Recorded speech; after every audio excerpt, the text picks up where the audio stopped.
Prime news, নির্ভীকভাবে সত্যকে প্রকাশ করা আমাদের মূল লক্ষ্য।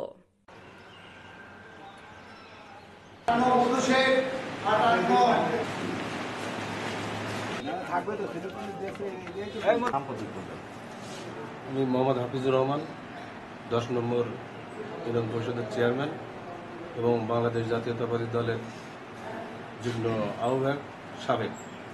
একটু জানতে চাচ্ছিলাম যে আপনার ইউনিয়নে যে ডাশা মাধ্যমিক বিদ্যালয়ে নির্বাচন হচ্ছে, আমরা দেখলাম আপনি ভিজিট করলেন, তো পরিবেশটা কি দেখলেন এবং আপনার দৃষ্টিতে আসলে সুষ্ঠু এবং সম্পন্ন হচ্ছে কিনা বলে মনে হচ্ছে? বিসমিল্লাহির রহমানির রহিম।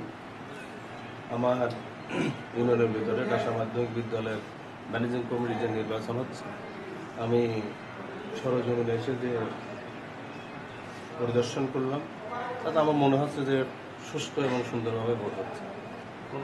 কোনো অপ্রীতিকর ঘটনা এখন পর্যন্ত ঘটে নাই। ভোট ছিল, সেখানে মহিলা অভিভাবক এবং সাধারণ অভিভাবক এই দুই ক্যাটাগরিতে ভোট হয়েছে। আমাদের মোট 8 জন সাধারণ ক্যাটাগরিতে ছিল সাধারণ অভিভাবক, আর 2 জন ছিল মহিলা সংরক্ষিত মহিলা অভিভাবক। তো এখানে আমরা যে ফলাফল পেলাম, আজকে যে ভোট হলো, ভোটের ফলাফল এইরকম। সবার নাম্বারে আমি বলে বলেন। মোহাম্মদ আজিমউদ্দিন 60 ভোট পেয়েছে, মোহাম্মদ আবু বকর সিদ্দিক টুলু 57 ভোট, মোহাম্মদ অল্টু বিশ্বাস 47 ভোট, মোহাম্মদ রাশিদুল ইসলাম 49 ভোট, মোহাম্মদ জাহিদুল বিশ্বাস 147 ভোট, মোহাম্মদ নওশের আলী সজীব 155 vote, Mohammad Nazrul Islam 157 vote, Mohammad Babul Ahmad 145 vote.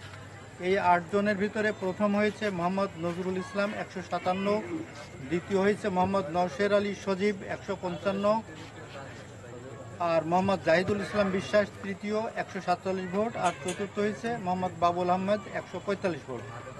আর মহিলা সংরক্ষিত মহিলার মধ্যে 2 জন ছিল, কল্পনা খাতুন এবং সাগরিকা শারমিন। তার মধ্যে প্রথম হয়েছে সাগরিকা শারমিন, উনি পেয়েছেন 159 ভোট, আর কল্পনা খাতুন পেয়েছেন 49 ভোট। এই হচ্ছে আজকের ফলাফল।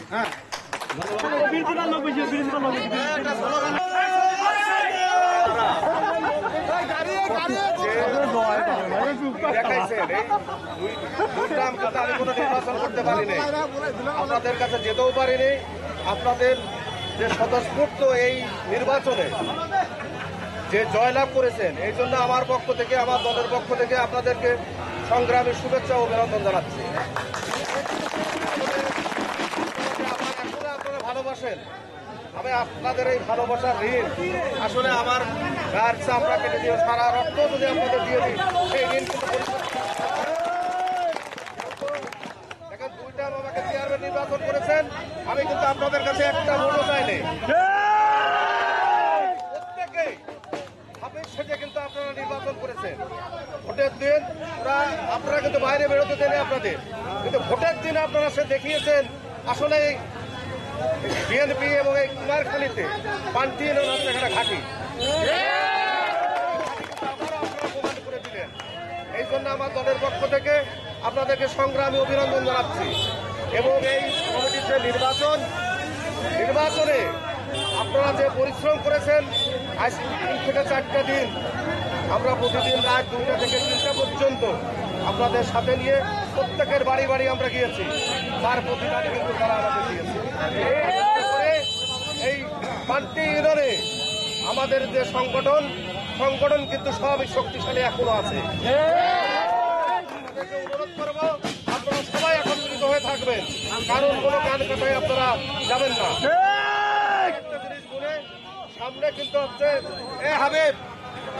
সামনে কিন্তু আছে জাতীয় নির্বাচন আসছে। সেই নির্বাচনে ধানের শীষের প্রতীক নিয়ে আমাদের যে নেতা শেখ সাদী ভাই আসবেন, আমরা সবাই কাঁধে কাঁধ মিলিয়ে আসতে তাকে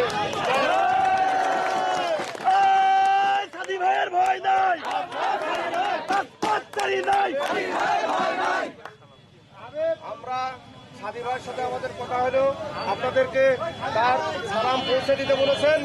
আপনারা তার সাথে আছেন, সেও আপনাদের সাথে আছে, শুভেচ্ছা আপনাদের সাথে। আমি চাই আপনারা একটা দিনক্ষণ করে একটা নির্দিষ্ট টাইম বের করেন।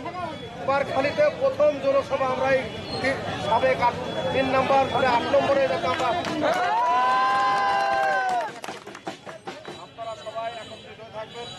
আমাদেরকে বলে আপনারা কারোর সাথে কোনো খারাপ আচরণ করবেন না। তো আমরা জয়লাভ করেছে, যারা হারেছে তাদের মনে তো কষ্ট আছেই। আমরা ধানের শেষ মানে আমরা সবাই ধানের শেষ। 2 দিন পরে যখন নির্বাচন আসবে সবাই সবারই দরকার হবে, আমাদের ভোটের দরকার। আমাদের নেতাকে আমরা নির্বাচিত করে সংসদে বানাবো।